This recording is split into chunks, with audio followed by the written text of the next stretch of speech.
근데 우리 백성들이 5천만 백성들이 대한민국 백성으로서 하나님에 대한 신앙 간증을 해야 될 것이 있다고 생각합니다. 이건 개인의 신앙 간증이고 우리 백성으로서의 신앙 간증이 뭐냐? 5천년 역사에 우리는 932번의 침략과 전쟁을 치렀습니다. 지금 이란, 이스라엘 전쟁을 치르고 있습니다. 그 전쟁을 통해서 우리는 그 전쟁을 바라만 보고 있는데 사실은 이란과 이스라엘은 가장 친했던 나라 아닙니까? 50년 전에는 직항편이 딱 있었고 이란은 미국의 전투기를 미국이 유일하게 아랍 국가는 다 적으로 돌리만 이란한테는 팔고 이런 나라가 인민혁명, 일종의 프롤레타리아 혁명, 이슬람 혁명이 벌어지면서 악의 축으로 이란이 이스라엘과 미국을 주장하면서 완전한 원수지가 돼서 전쟁을 치릅니다. 그러나 수천 년 전에는 이미 고레스라는 사람이 바빌론이라는 세계 최강대국의 이스라엘 백성들을 노예로 끌고 갔는데 이름 없는 메대와 바사의 나라가 세워져서 페르시아가 되고 그 고레스 왕이 이스라엘의 백성들을 노예를 풀어주는 은혜와 원수의 이 역사가 있었던 나라입니다. 그런데 이 역사를 통해서 우리가 대한민국에서 하나님께서 우리를 구하시는 역사를 깨닫고 백성으로서의 신앙 간증을 해야 될 때라고 생각합니다. 전 세계 220개 나라 중에서 애국가에 하나님을 전면에 내세운 나라는 두 나라밖에 없습니다. 우리 대한민국이 있고 미국이 있습니다. 정작 이스라엘에서는 애국가에 하나님을 등장시키지 않고 있습니다. 영국에서는 애국가에 하나님을 등장시켰는데 거기에서는 하나님이시여 우리 영국 여왕, 영국 황제를 보호하소서 이렇게 되어 있습니다. 우리나라 애국가는 기독교, 천주교, 불교, 종교에 상관없이 하나님을 등장시키는데 바로 1절에 하나님이 보아서 우리나라 만세를 외치고 있습니다. 원래 우리나라의 애국가가 작사, 작곡되기 전에는 애국가가 없으니까 영국 민요 올드랭 사이드에 맞춰서 애국가를 불렀죠.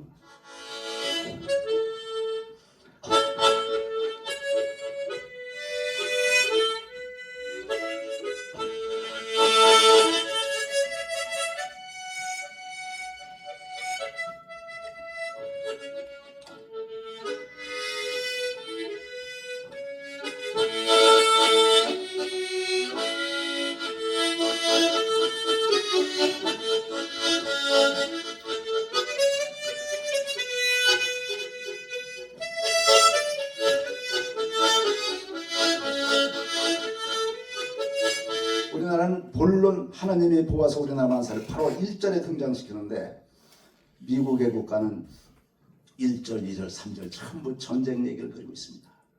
세계 최강대국인 영국을 상대로 우리 청교도들이 독립전쟁을 벌였지만 세계 최강의 영국 군대한테 내일이면 기완단총과 대포에서 이 성조기가 꺾일 것이다. 1절 가사, 2절 가사, 3절 가사 아직도 성조기고 펄럭이고 있네 하다가 마지막에서 드디어 하나님이여 우리 미국을 보호하소서.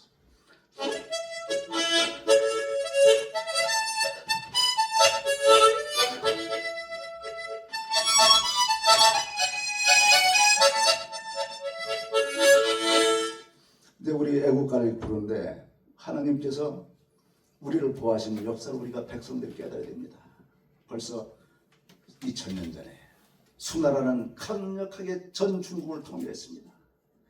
다른 나라는 다 보고 치우고 말을 듣는데 고구려만이 말을 안 듣습니다. 수나라의 수양제가 황제가 직접 위험한 전쟁에 황제나 임금이나 대통령이 트럼프가 직접 전투 탱크를 몰고 출전할 수가 없습니다.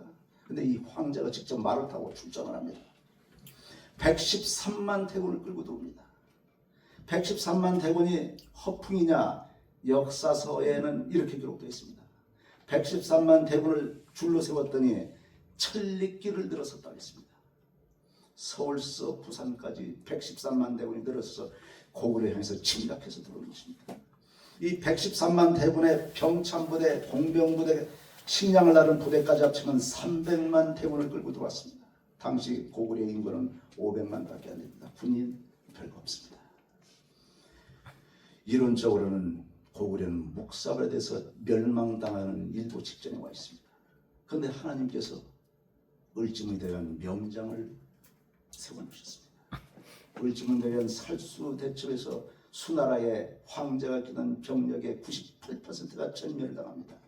결국은 수나라의 왕제는 중국을 통일해서 몇백 년을 이어갈 수 있는 그 중국이라는 거대한 대국의 황제는 그로부터 그 나라는 70년, 80년을 못 버티고 멸망당해버립니다. 근데 수나라가 멸망당하니까 당나라는 수나라를 딛고 일어난 당나라는 개과천선에서 침략을 멈춥니까? 다시 당나라는 황제가 똑같이 당태종이 30만 청예병을 입고 다시 침략합니다. 그렇지만은 그 당시에 멸망의 위기 속에서 양만춘이라는 거장을 하나님께서 심어주셨습니다.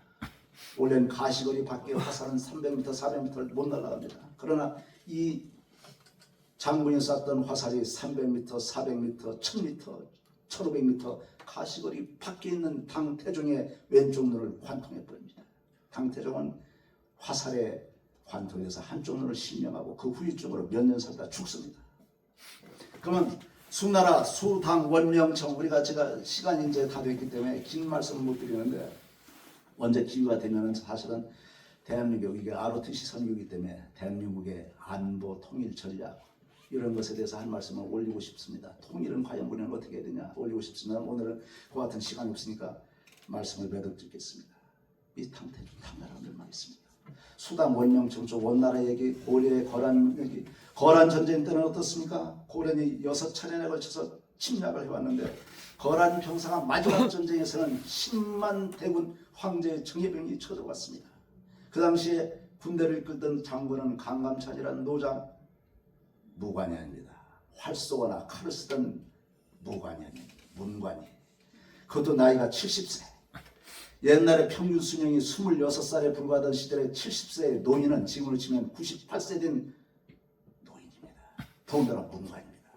이 강감찬 장군이 이끌던 장수들, 장군들, 병력들 10만 병력은 거란의 10만 정예병 기마병 앞에서는 기마병 한 명을 잡으려면 보병 8명이 대적해야 됩니다. 80만 명이 있어야 됩니다. 고려에 병력이 없습니다. 고려 거란 전쟁을 텔레비 드라마에서 했는데 그 드라마 작가가 공부를 했으면 극적으로 국민을 교육시키는 드라마를 만들어야 되는데 그 전쟁 장면을 그리지 못했어요. 실제 전쟁은 파죽지세로 몰려오는 거란의 군대 앞에서 강감찬 장군의 병력들이 대적을 했습니다만 갑작스럽게 겨울에 바람의 방향이 급박하게 반대로 불기 시작했습니다. 그 바람의 세기를 군사학자들이 고정을 해서 실험을 했더니 초속 20m 이상의 강풍이 반대 방향으로 몰아치기 시작합니다. 초속 5m 이상의 불면은 우산이 꺾이기 시작합니다. 10m가 되면 지게꾼이 날아가 버립니다. 초속 20m가 넘는 강풍이 불면은 고려의 병사들이 쏜 화살은 400m가 4000m, 5000m를 날아가고 거란 병사 쏜 화살은 400m 날아가던 화살이 10m, 20m, 30m 꺾이기 시작합니다.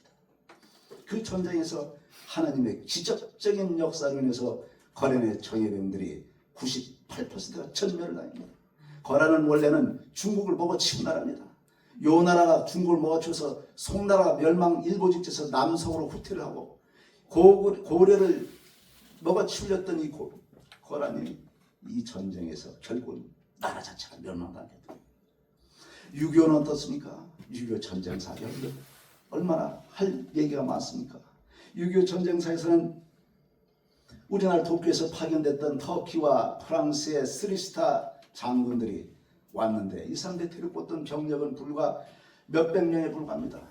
3스타는 원래는 군단 병력을 끌었는데 몇 병이 되니까 이게 군 칠체가 안 맞아요. 스스로의 계급을 3스타에서 2스타, 1스타 육군 대령으로 스스로 자신의 계급을 강등시켜가지고 전쟁을 쳐서 인해 전술에 중국군을 10대1, 100대1의 전쟁에서 막 싸워서 우리를 도와줍니다. 하나님께서 구하신 역사를 볼 수 있습니다. 8.15는 어떻습니까? 안중근 의사, 유관순 역사가 희생을 당한 그것을 하나님께서 보셨겠고 우리의 기도를 들으셨습니다만 역사는 냉정한 것입니다. 소련과 러일 전쟁에서 승리했던 일본, 중국과 청일 전쟁에서 승리했던 일본, 미국까지 먹어치워서 진주만을 공습했던 일본입니다. 자신들의 국기국에서 미국은 히로시마 나가사키에 원폭 두 발을 투하합니다. 원폭 두 발을 투하해서 결국은 천황이 눈물을 흘리면서 항복을 하지 않습니까? 그 눈물을 흘리는 항복 장면도 실제는 우리가 알고 싶게 항복한 거입니다. 일본의 군부 쿠데타가 일어나서 천황을 점거하고 눈물을 흘리고 레코드로 해서 항복하는 이 테이프가 방송국에 가지 못하도록 막았는데 하나님께서 원인 불명의 도끼에 완전한 정변을 일으켰습니다. 천황국이 깜깜해졌어요. 쿠데타를 일으킨 군인 장교들이 천황의 눈물을 흘리는 항복 테이프를 뺏기 위해서 뒤졌지만은 찾을 수가 없어요. 그 사이에 천황의 시종이 방송에 전해서 눈물을 흘리는 방송에 나간 것입니다. 하나님께서는 역사적으로 사망 선고받았던 대한민국을 부활시킨 역사적 부활 사건을 일으킨 것입니다. 아시아의 서쪽 끝에 있는 이스라엘, 아시아의 동쪽 끝에 있는 대한민국이 2000년 동안 나라 없이 패망해서 사망 선고받았던 이스라엘이 부활한 정부 수립해서 부활한 날짜가 1948년 5월이고 대한민국이 부활해서 정부를 수립한 날짜가 1948년 8월. 3달 간격으로 아시아의 서쪽 끝과 동쪽 끝, 이스라엘과 대한민국이 부활돼서 이 땅에 서게 된 것입니다. 저는 대한민국의 역사를 통해서 우리의 정치를 하는 사람들 무릎 꿇고 기도를 해야 될 것입니다. 제가 사실은 시간이 됐기 때문에 하고 싶은 말씀을 본론을 얘기를 못하고 이제 매도했습니다. 지금 햇볕 정책이라는 미명하에 지금 도와줬죠. 그걸 위해서 그 자금으로 핵무기를 만들었습니다. 저는 이에 대해서 말씀을 드리고 독일 통일과 대비해서 대한민국은 어떻게 통일을 이루어야 될 것이냐 이거에 대해서 언제 기회가 되면은 제가 한 10분 20분 정도 말씀을 드리고 싶습니다. 오늘 두서없는 말씀 또 시간이 다 되도록 여러분 청취해 주셔서 감사드리고 오늘 해주세요. ROTC와 안보 그거는 좀 잠깐 얘기를 해주시죠. ROTC와 오늘 뒤에 완보요. 시간이 필요합니다.